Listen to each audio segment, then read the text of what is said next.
আসসালামু আলাইকুম গাইস। আজকে মর্নিংয়ে আপনাদের সাথে অনেক কিছু শেয়ার করব ভাবতেছি যে আমরা পরীক্ষার সময় যে ভুলগুলো করি সেগুলো হচ্ছে পরীক্ষা খাতার পাওয়ার পর প্রশ্নগুলো দেখে আমরা অনেকে অনেক কিছু ভাবি যে আমি কিছু পড়িনি বা সব ভুলে গেছি বা এবার ফেল করব, অমুক প্রশ্ন ভুল করেছি। আর আমি তো প্রায় আমার আমার ক্ষেত্রে এরকম হয়, তাই আর কি আপনাদের সাথে এগুলো শেয়ার করতেছি। আর এটাই বলবো অবশেষে যে আপনারা এরকম জাতীয় কোনো কথা বা কোনো চিন্তাভাবনা মনের ভিতর না আনলে ভালো।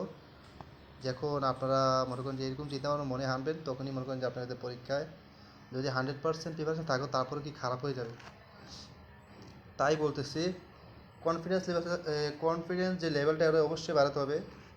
আপনি পারেন না তাও চেষ্টা করবেন, আর পাইরাও মনের ভিতরে এরকম চিন্তাভাবনা আনবেন না। ওকে, আল্লাহ হাফেজ।